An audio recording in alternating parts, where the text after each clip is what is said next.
on the go, and in this lesson we're going to be doing quadratic equations. Now, normally we find this in grade 10, however if you're in grade 9 and you seem to be doing some quadratic equations, don't be shy to step into this video and get a great explanation as to how we can solve a quadratic equation. Now, what's going to happen in the video is I'm going to start off with the rules of how we solve for quadratic equations, and from there progress with different examples so we can really see how we use those rules to integrate them into the actual examples we find, whether it's in a test or a homework exercise or even an assignment. So let's get straight into those rules. The rules for quadratic equations. We're quite familiar with equations because equations we know is something that we get, alright, where we're solving for an unknown value. But a quadratic equation, alright, now means that we're going to have an x squared, or the variable is going to be squared, meaning that we're going to find not one, but two answers for our unknown, for x.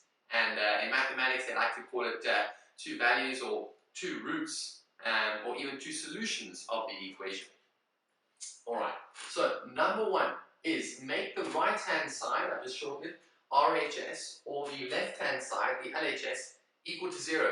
This is a very, very important rule. Alright, and what I like to tell my students is make the side equal to 0 where x, or the squared term, would be positive. So if our squared term is positive on the right, make the left-hand side 0. Make sense? If it doesn't, when we get to the examples, it definitely will.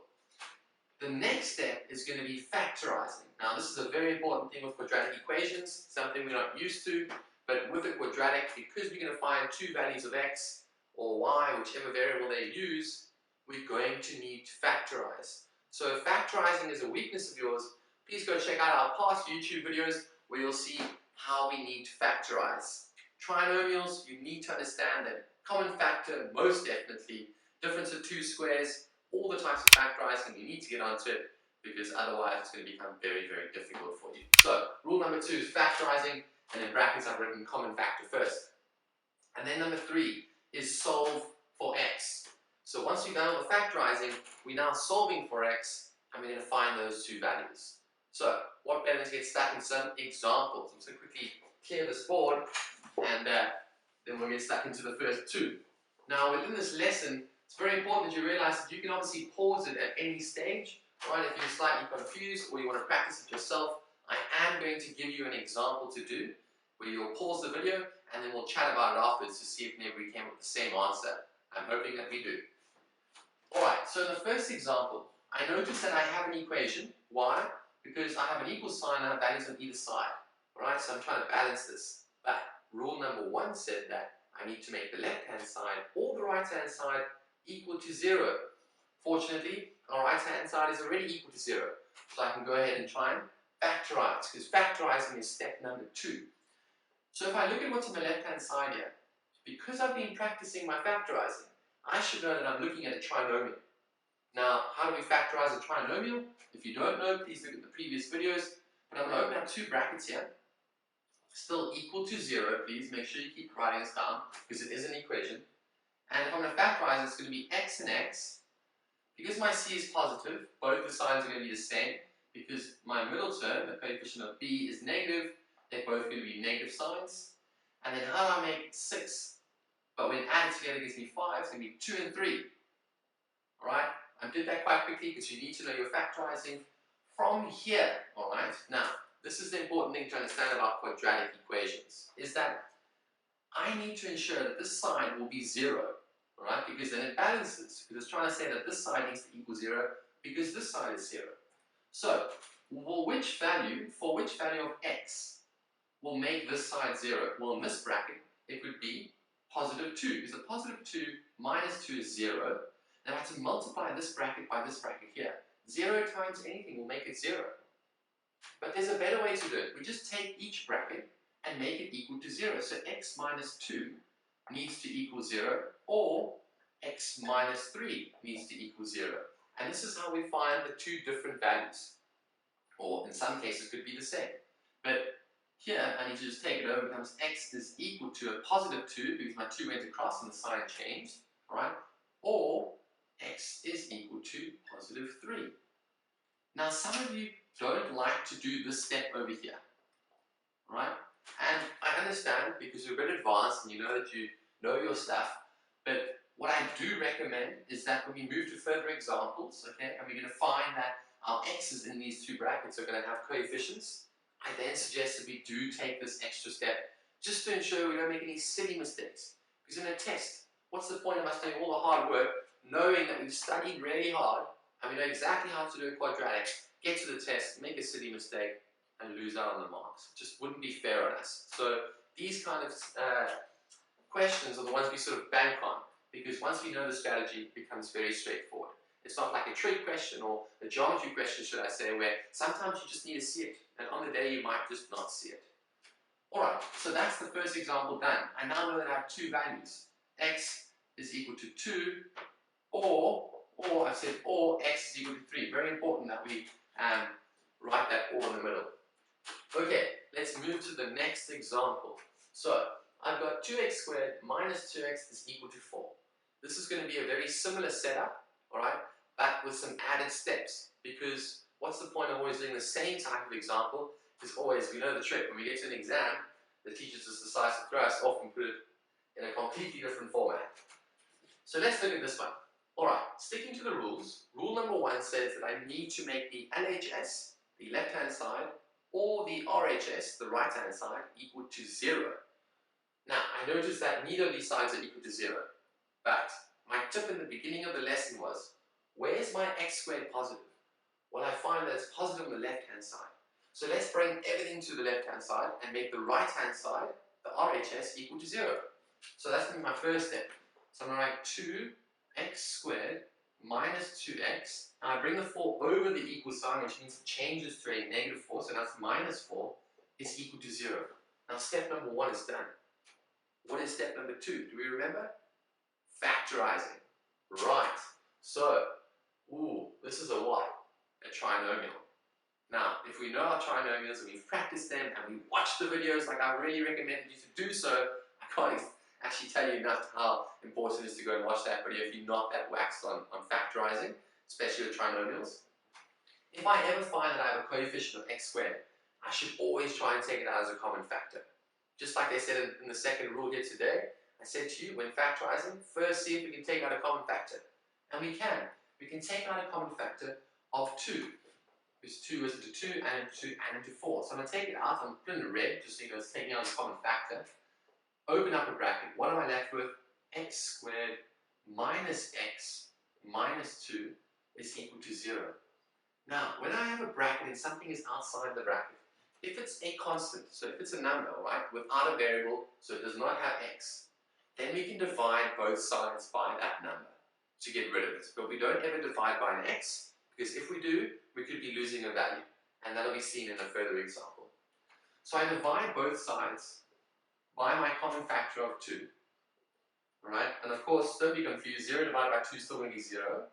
So these will cancel, and I'm left with x squared minus x minus 2 is equal to 0. Now, I'm left with a far simpler trinomial. I need to open up my two brackets. Still equal to 0. X and x. And now how am I going to find a negative 1 with a negative 2? Because my c is negative, the signs are going to be different, so positive and negative. And because the middle terms are negative, when adding, the greater number needs to be negative, of course. So it's going to be minus 2 and a positive 1. Now we're back to this step over here. Like I said, some of you like to jump this step, especially when they're on coefficients, but we won't do that. We'll just make sure it makes sense to everyone. X plus 1 is now equal to 0, or x minus 2 is equal to 0, alright? So that means that x is equal to negative 1, or x is equal to 2. Or it's wobbling a little bit, but those are my two values, alright? Alright, so now the last two examples I'm going to do before I give you your own example to do, right, are these two, and I've tried to mix it up as much as possible. So in the third example, we've got 8x squared is equal to 8. Now I know you're so tempted to just divide both sides by 8, but that thing gives us x squared is equal to 1, and what might happen there is you might forget that we need two values of x. So what happens is that classic example, you divide both sides by 8, you got x squared is equal to 1, you square root both sides, you say x is equal to 1. But what we need to actually know is that x is equal to plus or minus 1. So let's stick to the way that we've been discussing, just to ensure we don't make any silly mistakes. And we're going to go according to the rules that we wrote down in the beginning. So the first rule said, make the left-hand side or the right-hand side equal to 0. So where's my x squared positive? On the left. So that means I'm going to take it to the left-hand side. So 8x squared, so we're already making a little silly mistake there. 8x squared minus 8 is equal to 0. So now I have my right-hand side equal to 0. Perfect. Now what we discussed was we need to factorize, but always looking for a common factor first. We realize 8 is the common factor here, so we take out the 8 and we open up a bracket and we're left with x squared minus 1 is equal to 0. Here, we need to get rid of the 8, like I previously discussed. We can get rid of a constant, so we divide both sides by 8. Alright, I took out the common factor of 8 just to highlight it there for you, and there it is over there. So now I can cross cancel these 8s, and that becomes 0, so now I'm left with x squared minus 1 is equal to 0. Now again, I can't emphasize enough that we need to be very fluent in the language of factorizing. So over here, I should notice I've got two terms, a minus sign, and both of them are perfect squares, which means it's a difference of two squares. So here I have x and x, and I square root both terms, alright, and it's always a plus and a minus sign. So now, I'm left with x plus 1 is equal to 0, or x minus 1 is equal to 0. Therefore, x is equal to negative 1, or x is equal to 1. Those are my two values, alright? My final answer there. So, just like I said at the beginning, if you were able to do it the other way, yes, it is possible to do it like that. However, this just eliminates any silly mistakes and we're following those rules. Like I said, it's so important to follow them, because by following the rules, it just reminds us to keep, going according to the steps. Well, I might have missed that. I haven't gone 1, 2, and 3, just like Michael told me to. So, don't forget it, alright? And here is an example of what we might have done previously, alright? Made the right-hand side equal to 0, and now we're left with our brackets because we factorized already.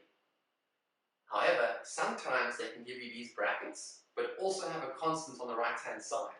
And that takes a little bit more work, because what we need to do then is we need to multiply our brackets out, bring our constant over, include it in the mix, alright? Then factorize or simplify by adding and subtracting, make it equal to 0, and then factorize again. So it's a little bit extra work, but right now, my right-hand side is equal to 0, and I have two brackets here, which is perfect. And this is an example I wanted you to see, because what happens is we have coefficients of our x. So what this means is very similar to here. I have my two brackets and it's equal to 0. So I need to make each bracket equal to 0 in order to see what value x is going to be. So I need to say 2x plus 5 is equal to 0, or 8x minus 3 is equal to 0. So now we take the 5 across, and you'll notice now why I say it's so easy to make a silly mistake. 2x is equal to negative 5, or 8x is equal to 3. And from here, divide both sides by 2, so I need to isolate my x. Here, divide both sides by 8. So I can cancel now, I can cross-cancel. Alright, cross-cancel there as well. I'm doing both sides at the same time. Make sure you're not getting confused. So x on this side, x is equal to negative 5 over 2.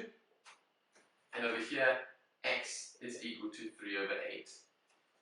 Just a quick little tip with something like this, it just came to mind because often students ask me this question, is those are my two answers, right? It's x is equal to negative 5 over 2 or x is equal to 3 over 8. Is this question, negative 5 over 2, is exactly the same as 5 over negative 2, or a negative in between negative 5 over 2, alright? It doesn't make a difference which way you write it, alright? So just something, a little heads up there about something interesting. So now what's going to happen is, I'm going to write an example on the board, and I want to see if you are able to solve it, because if you are, I'm going to be chuffed, you're going to be chuffed, and you're going to feel like you've actually got something out of this video, which is why you're watching it, right? You're hopefully watching this in anticipation of a test or an exam coming up, or you're just one of those good students who consistently do their work and are looking for a helping hand. So let me quickly find this example that I want you to do, and it's going to be 3x squared plus 3x is equal to negative 18. Oops, sorry, equal to positive 18. So this is the example that I'd like you to do. 3x squared plus 3x is equal to positive 18. Pause the video now and let's see if you're able to let it click.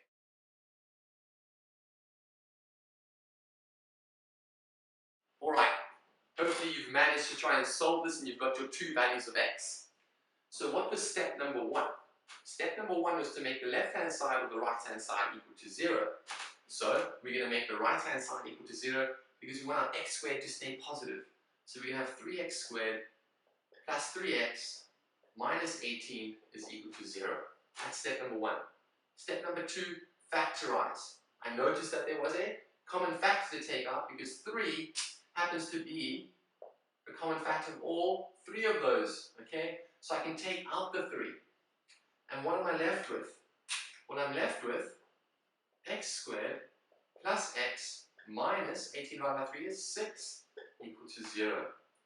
So we said that now this allows us to get rid of the 3. So we divide both sides by 3, both sides of the equation by 3. I can cancel those out, that will become 0. So now I've got x squared plus x minus 6 is equal to 0. And here we have it, the trinomial. Open up 2 brackets. I hope this is what's sitting on your page there at home. And x. That's negative, so it means signs are going to be different. My middle terms are positive, so the bigger number is going to be positive. So the 3 is going to be a positive, and that 2 a negative, which means that x plus 3 needs to equal 0, or x minus 2 needs to equal 0. So what's my final answer going to be? What is your final answer? Hopefully is x is equal to a negative 3, or x is equal to a positive 2. We just highlight those in red there for you so it stands out. And I really hope that that made sense to you. And if you like this video, let us know in the comments below. If you maybe just want to show us what your answer was, or if you want to ask us to maybe do another video on something you're far more interested in, or even just need some extra help with. But besides that, check out our other videos. We're also on Instagram if you want to see us on Instagram. We've been releasing videos during this lockdown period. Besides that, have a good one and keep studying. Cheers.